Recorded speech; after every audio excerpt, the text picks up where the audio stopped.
Welcome, and we back. Mr. Glory 24 Sports News Station with another interview on Matthew Bromfield. It's an honor to have him on the show. He's a huge member of the Fight Night community. And before I go rambling, let me just introduce you guys to the champ. Just hold on here. What's up? Hey Matthew, how you How you doing, doing? man? Yeah, I'm good. Very, very good. Just eagerly awaiting my fight, as always. Yeah, you got a big fight lined up with John Rambo tomorrow night. Certainly do. We've shared the ring a few times, and I just can't wait. That's just me. I just enjoy fighting, so I'm just ready to go. Well, we had an opportunity to talk to him earlier, and it sounds like he's ready to go too. um, so let the people know a little bit about you, Matthew. Where were you born? So I was born in the north of England, um, on an army camp. So I was no stranger to fighting. Let's just say that. So, a lot of my parents are like working class, so a lot of I wouldn't say I grew up on the streets or anything, but it was quite a rough, excuse me, rough neighborhood, and yeah, I got into plenty of trouble. Let's just say that. Boys will be boys, right? That's the one. That's the one. So, can you touch a little bit more detail? Like, what kind of things did you have to experience? What made it so tough coming up over there? Yeah. So, like I said, I lived on an army garrison. It's actually like the biggest army garrison in Europe. So it's lots of cultures all in a small space. Lots, you've got the English, the Scottish, Welsh, Fijians, the Nepalese, the Germans, Italians, um, and especially in the school, they were all like there was just one really well, there's a couple, but especially for the army, there was only one big school, so and all these different cultures coming together, and it was very much I don't want to say it was like the Hunger Games, but it was very much you had to prove yourself, and I already had a tag on my back because I'm red-headed, so straight away, and my family. Um, are like have always been like boxers. I've got like a cousin who's actually pro with Eddie Hearn Matchroom. I've got another one who went to the Olympics. My brother did, and I'm like the youngest male cousin. So my name had a bit of a rep. So I came to school and I already had a tag on my back. Let's just say that. I can relate to that. I don't know if you can really see me clearly at times, but I'm also a ginger. Um, Yeah, you know, part of the Black Irish in me. yeah. So yeah, I got picked on as I was coming up in school. What really fired my tank the most is when they called me albino, bro. I got into a lot of Oh fights man, when that's awful. Yeah, I bet you did. yeah. So it was I can relate to that. It was a little bit awkward being the redheaded student in the classroom. So is that safe to say? Is that how you came into the sport of boxing, or is it another way you found your way to the sport of boxing?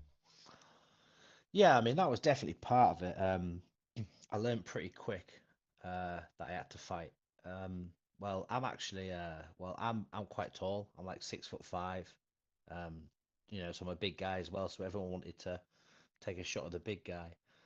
So as well as like I said, my granddad, he's actually he went pro, and he was British. Well, he's in the army, and then he went sort of pro after that, and he was actually became British middleweight champion.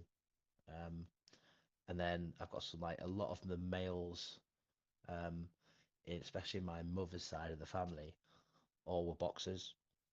So I got into it very young. I used to go on the pads with my dad when I was like 4 years old. Um, and he always encouraged us to fight, not be bullies, but to fight. Um, and yeah, I just, he took me down to the gym.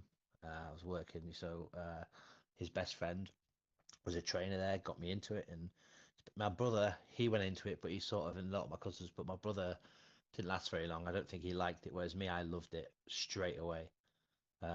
And when I was younger, I used to remember I mean, I'm 33 now. I used to remember my dad used to wake me up because obviously in the UK, the big fights in America are on early hours in the morning, aren't they?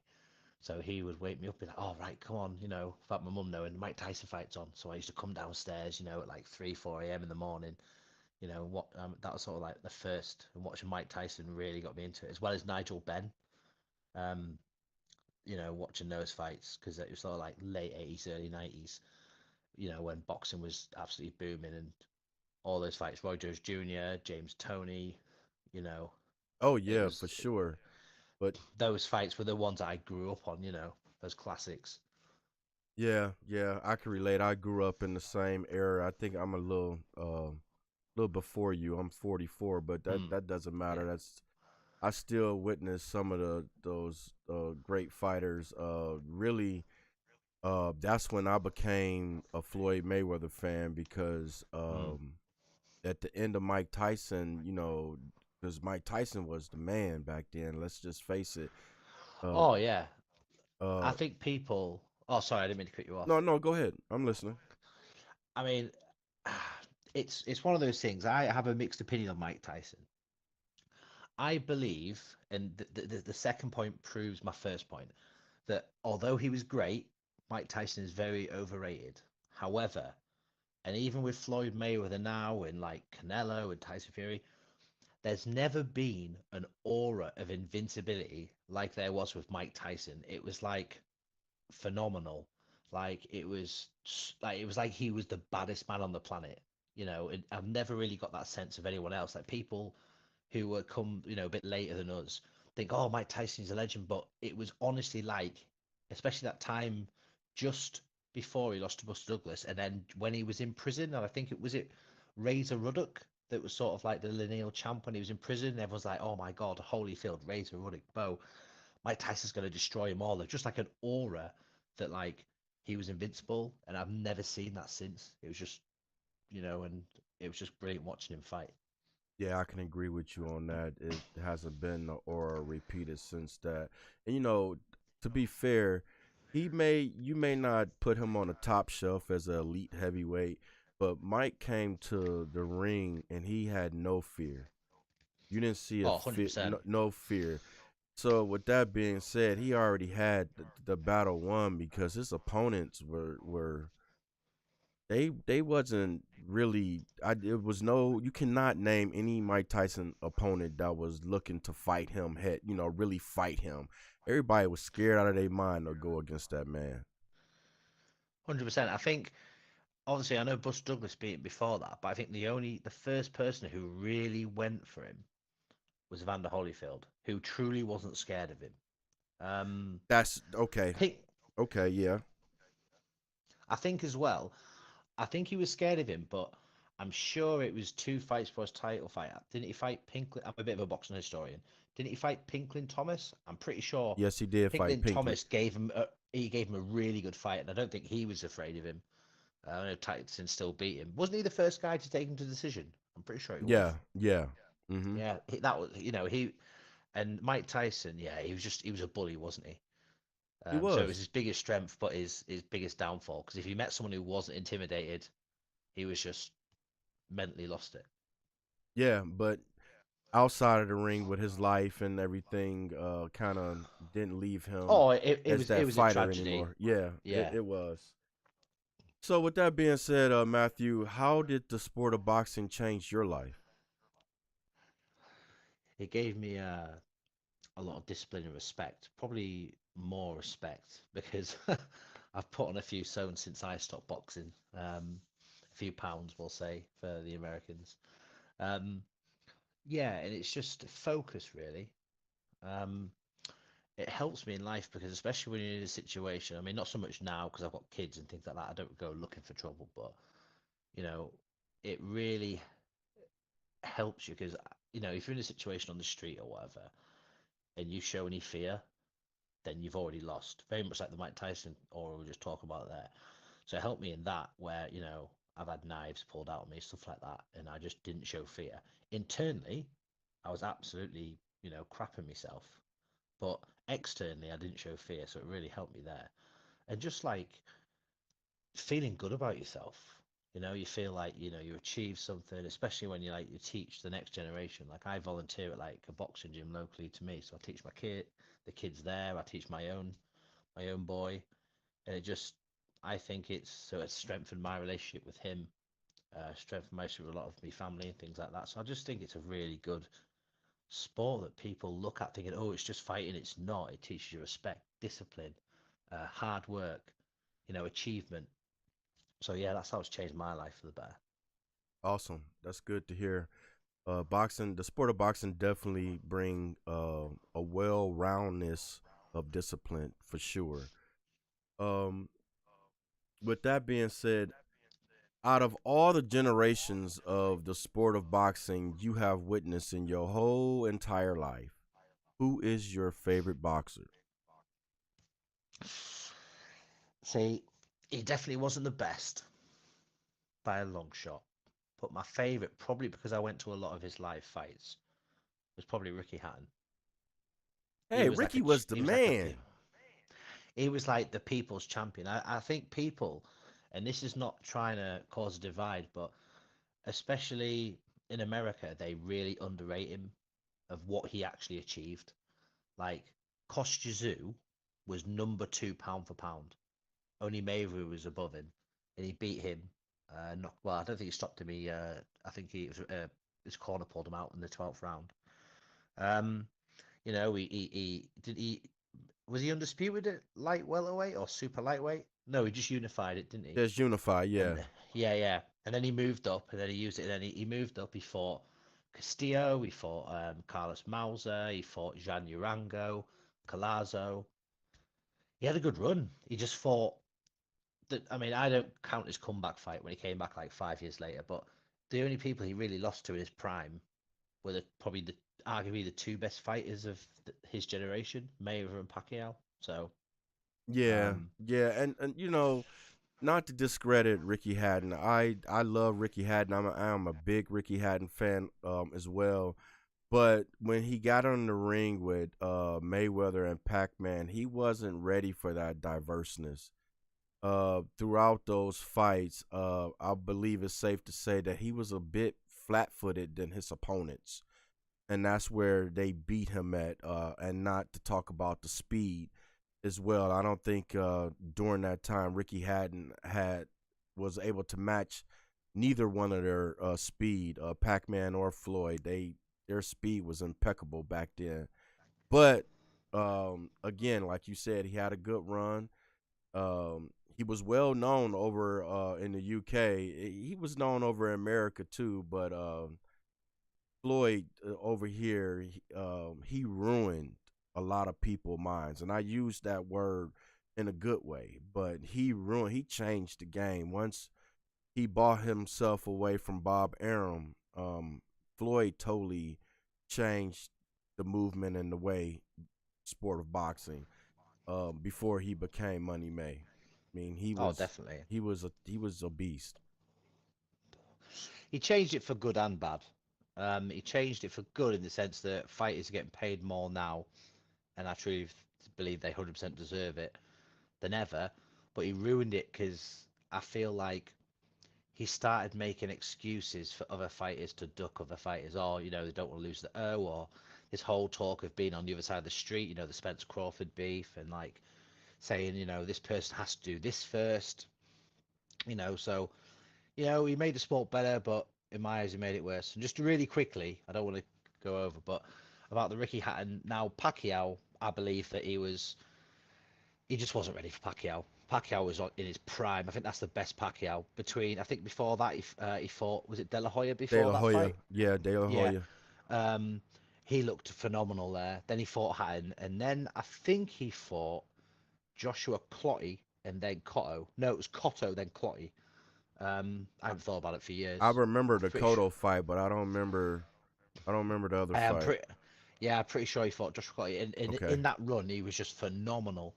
Whereas Floyd Mayweather, I mean, I've watched that fight a few times, and I do think the referee had an awful night that night. I'm not saying Hatton would have won, but he did not let Hatton work on the inside. And I think it was in the first round, didn't Hatton nearly knock him down with a jab? Yeah, Like Floyd stumbled back, yeah. and and I thought if he was able to, swarm him, he might have got better. But nah, if someone said, do you think he realistically would have won? I think the outcome would have been pretty similar. But but no. So there you go. That's what I think about Ricky Hatton. Okay, that's fair. That's fair. So let's get into your last fight. To put you where you at now. It seems like you know, the the big power straight, man. And I tell you, man, when you throw that straight, man, it seemed like I gotta throw a pillow in front of my face. Uh, was that and the hook to the body the game plan for that fight? I don't really go with a game plan, to be honest with you. Um, I'm quite adaptive to what my opponent does. I have set sort of combos, but depending on if someone's coming forward at me or going backwards. But he picked Whitaker. Of course he's going to fight in the back foot. He did the right thing. So I needed to be able to slow him down because obviously I had a massive speed disadvantage. So yeah, the hook to the body straight to the head. It's one of those combos that breaks guards. I tend to throw a lot of power shots. I don't just mean hooks and uppercuts. I mean like the power modifier. Because I tend to try and pressure fighters more often than not. And you really need to break blocks because if you just throw 4 or 5 punches, people will just block them. You need to be able to break the guard. So yeah, to answer your question, it's part. When I was in the fight, it was my game plan thinking, right, I need to slow this guy down, land hard, because if I just let him work on the back foot and just pot shot and counter me, he'll run away with a decision here. Okay. Okay. What did you guys say to each other after the fight? He was respectful.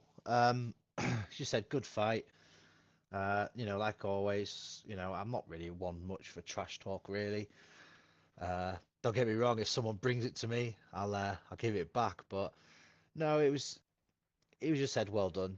We just sort of shook hands. It was just, look, we'll get it. We'll run it back one time. Fair, fair, fair. So, of course, I'm assuming you were as happy with the results of that fight. I mean, the performance that you put on was immaculate. It got you the title shot. Um, will you change your game plan for this upcoming fight with John Rambo? Yeah, you know, I, I only think a performance is good if I get a knockout.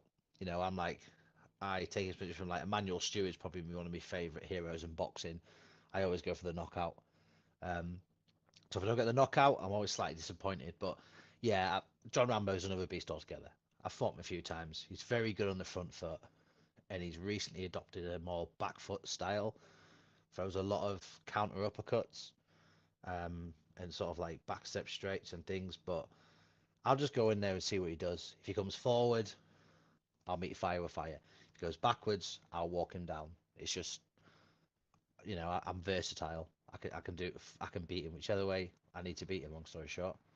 Okay. Now, as far as your last opponent, you had him hurt pretty badly.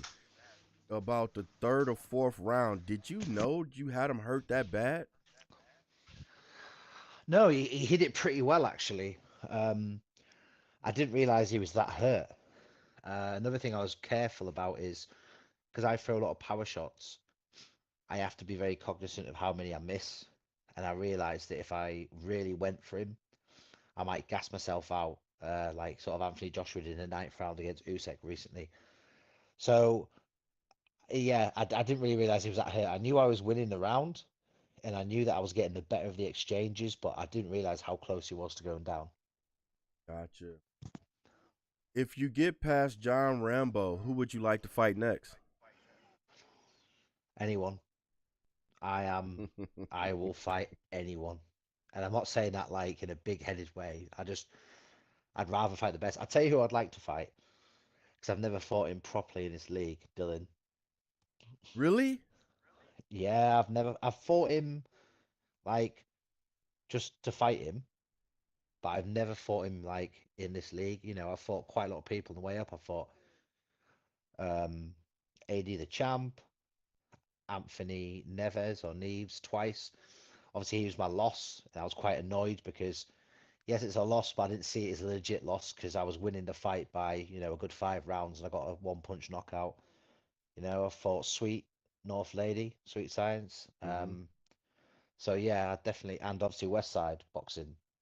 So I'd like to fight anyone really who's next in contention. But if it had to be someone, I would like to fight Dylan, just because I want his name on my resume.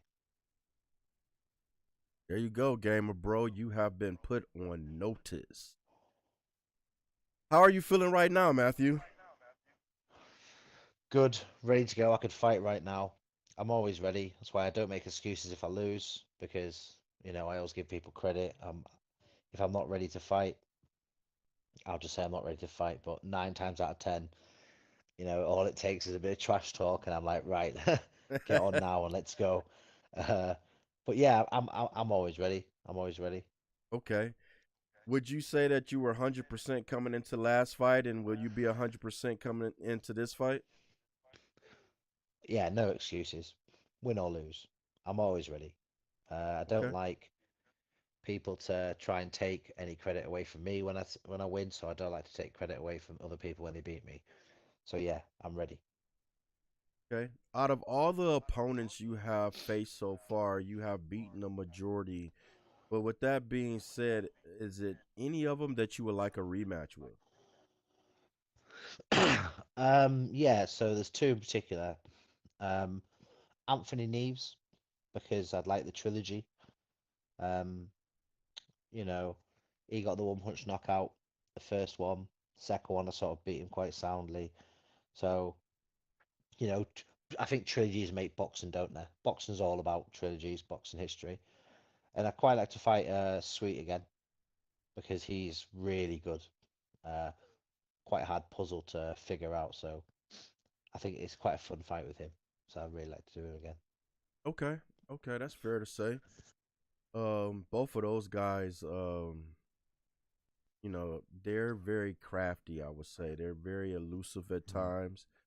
I have experienced them throwing some combinations, and I had to scratch my head and said, "Damn, how did they do that?" So, very tough opponent. So I wish you the luck if you do get the rematch with either one of them. Thank you very much. Um, do you feel like you earned this title shot? Yeah, I feel like I've fought everyone on the way up. I wasn't making much noise. Like, there's some people who in the chat, make a bit of noise, which is fair enough. Promote yourself. But I just like to, for my record to speak for itself. So I feel like I do deserve it. I feel like my last win against Sweet Science was like, the big win that definitely deserved me the title shot. I think he just fought Rambo the fight before, and he came up short, unfortunately for him. So yeah, I think I deserve it. Well, they say the quiet ones are the ones to look out for. They're the Mm, ones that bring the bigger storm. Would you say definitely. you're that tornado? Sounds like it Oh to yeah, me. definitely. Okay. Yeah, yeah. Like I said, I don't trash talk. I'm very simple. Look, do you want to fight or do you want to not fight? Easy as that. And when I fight, I flick the switch and it's game on. And I'm not just trying to fiddle a decision. I'm always coming for the knockout. Okay. So, what punches or combinations you like to throw throughout your fights? Probably my favorite one is left body upper to straight to the head. I quite like that combination because it breaks guards and gasses people, especially when they try to step. They usually step into it, um, and the straight jab to the head. No, sorry, jab to the body, straight to the head. I love that combo because it's just so crisp. It's to do, um, and it just looks good. It tends to work more often than not. Okay. I have to try that. I get back in the gym. I'm not coming out of retirement, but I may have Yeah, to, yeah. you know. Oh, it takes a lot. We get the comeback here from TBC. I must say it's a lot of tough competition in this league. Mm, I tip my hat off to every fighter in this league. You guys bring uh a type of skill set and technique that's very impressive. That's why that is being aired. To be honest, you guys know how to work the sticks and pull off certain combinations and punches where it looks real. I can admit this to everybody. My brother-in-law called me one night. We were streaming, Mm, and we went into break. And he called me. He say, "Man, what fight? What fight? This real?" And I'm like mm, laughing. I mean, he really thought it was a real mm, sport. And I'm like, no, this is the mm, game. He couldn't believe it. He was like, this is a new game. I'm like, no, we waiting on Esports Boxing Club. But what I'm saying is, you guys make it just that great. mm. What is your Y- biggest inspiration, Matthew? Or who, I should say, who is your biggest Who? inspiration? Yes, who? So I've got a couple to be honest with you. My biggest one in like in life in general is probably my father. Um, you know, if I could be half the dad he is, I'll be happy. He's the sort of person where he'll give you the clothes off his back. He'll any spare time he'll help out. He's sort of I look up to him for everything basically.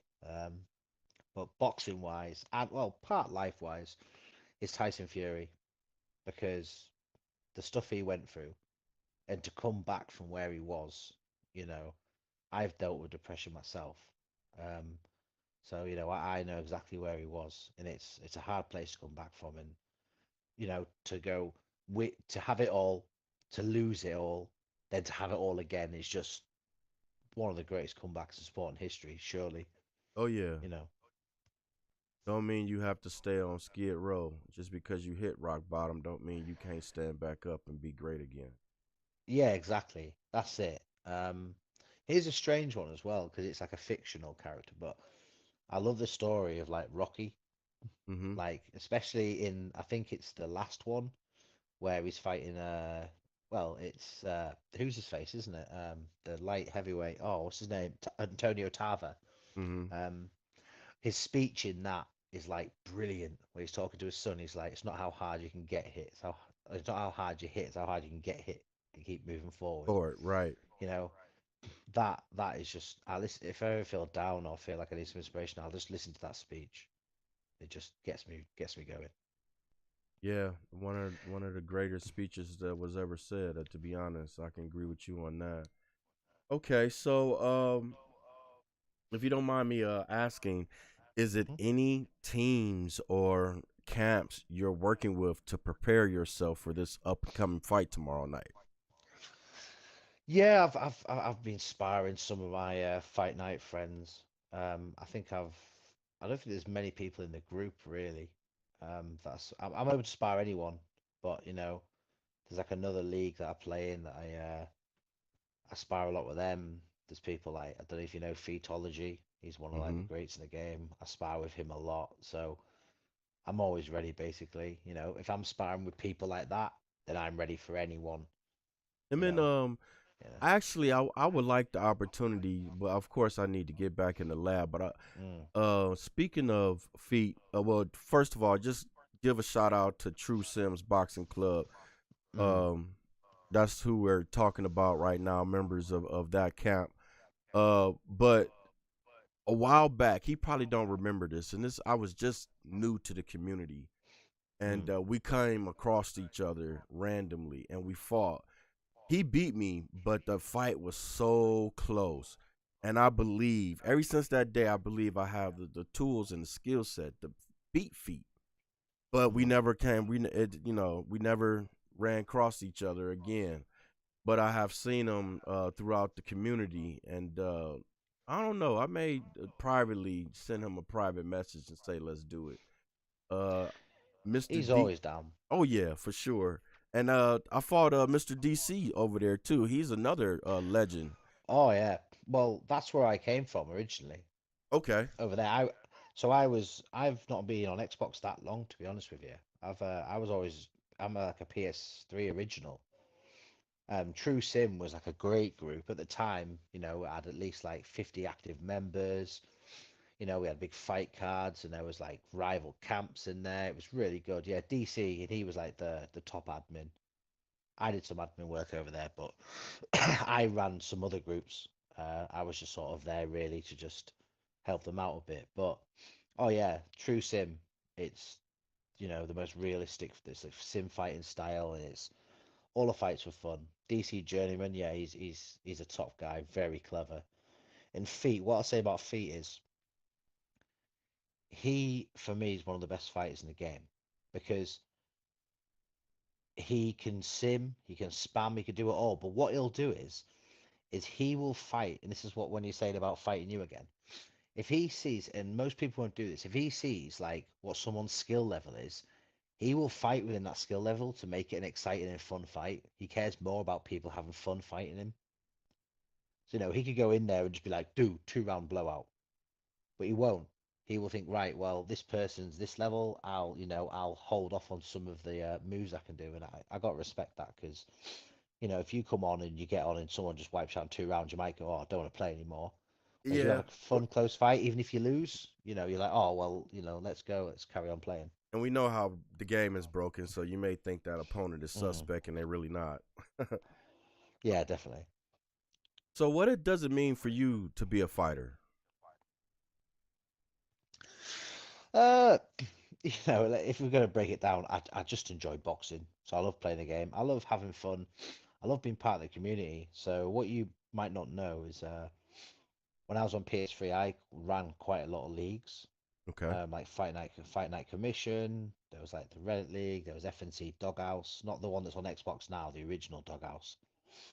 And I just enjoyed doing. I was doing the sort of job you're doing now.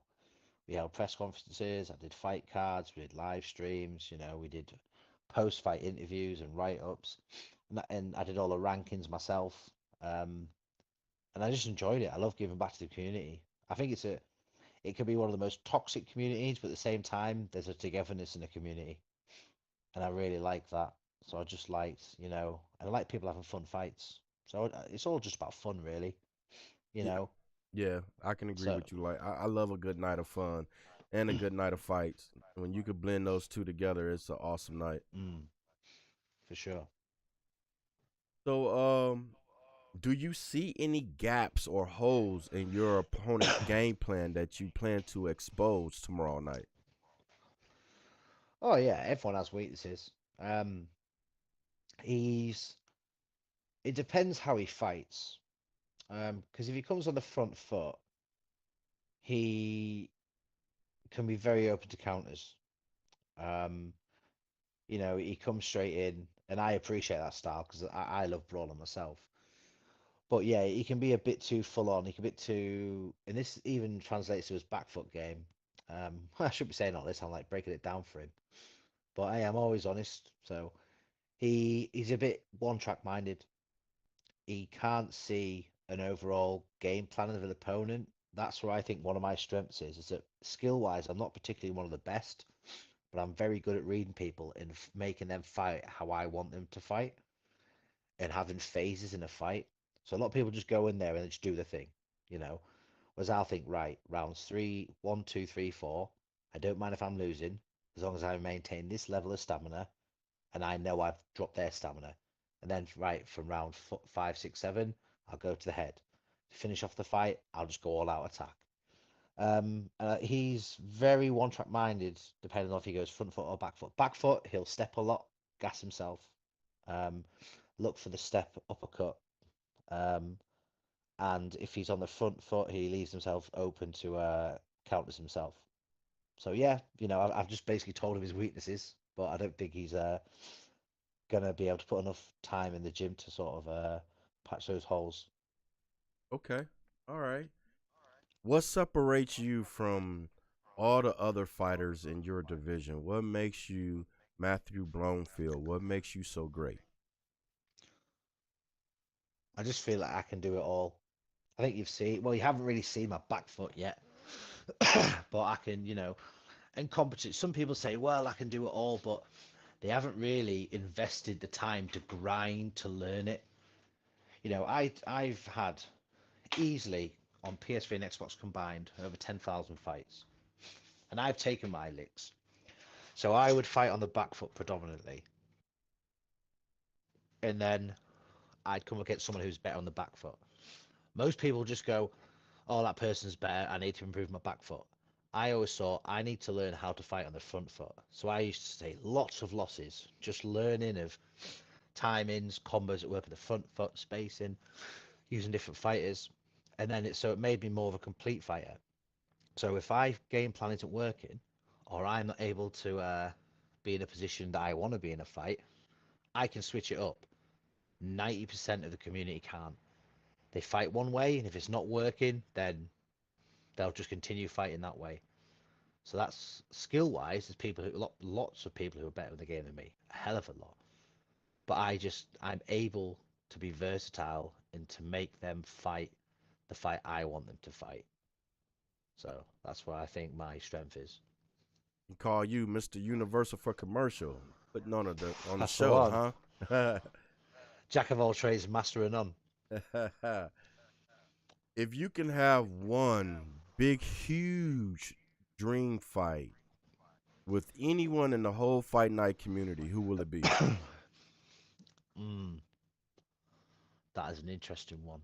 There's a couple, but for different reasons and different levels. One I won't really name because you won't know him. He's from PS3 and he was called Platinum Boxer, and we had a big rivalry. He came into the True Sim group, he was beating everyone. I fought him, beat him, knocked him out. Then we had a rematch. He fought me, beat me, but then he ducked me. He wouldn't fight again. Uh, so that's one I've always wanted to sort of get the settle the score, win or lose with him.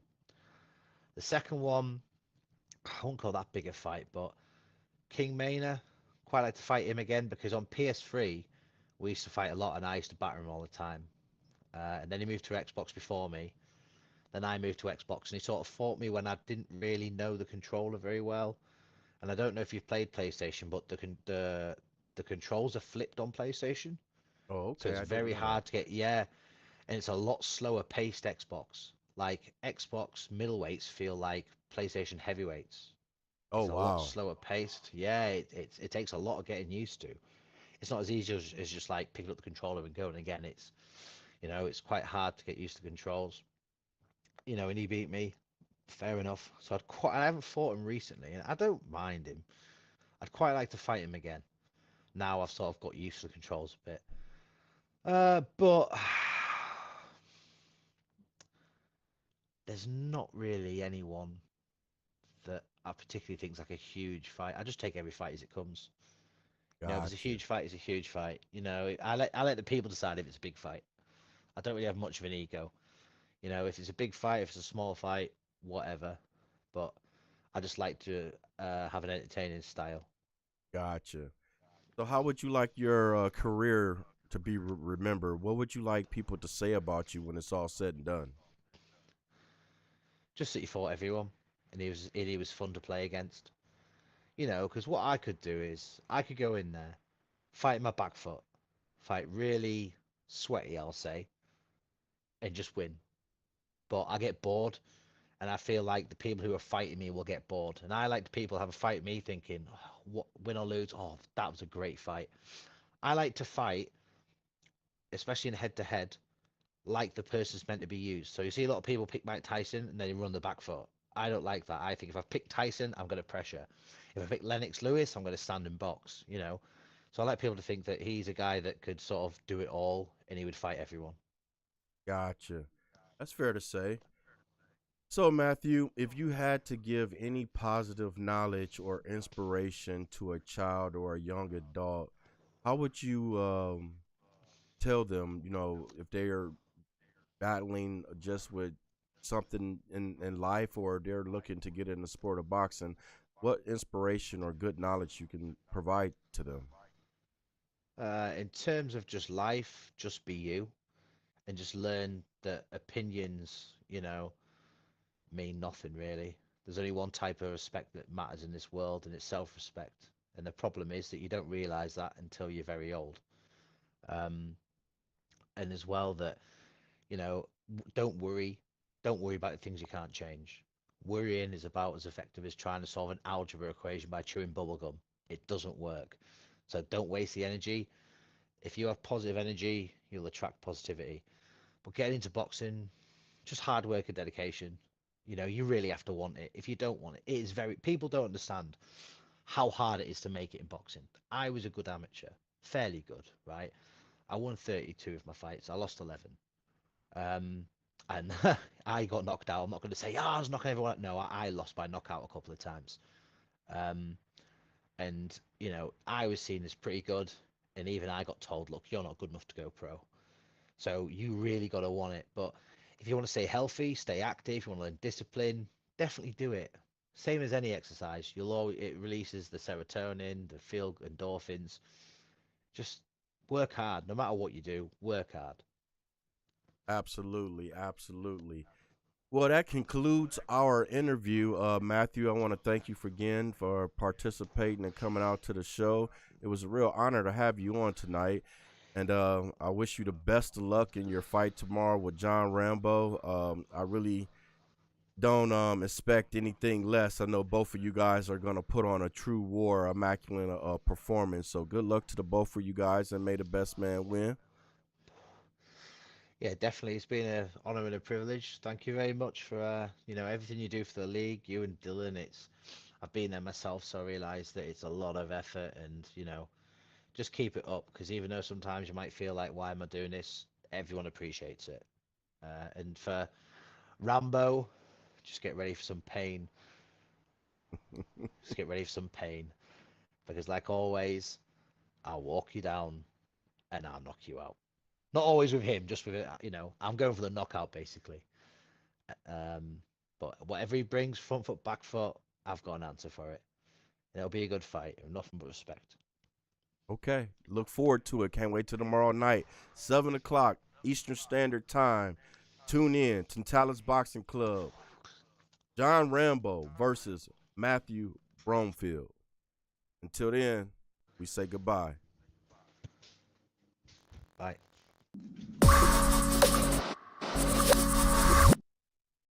Awesome stuff, bro.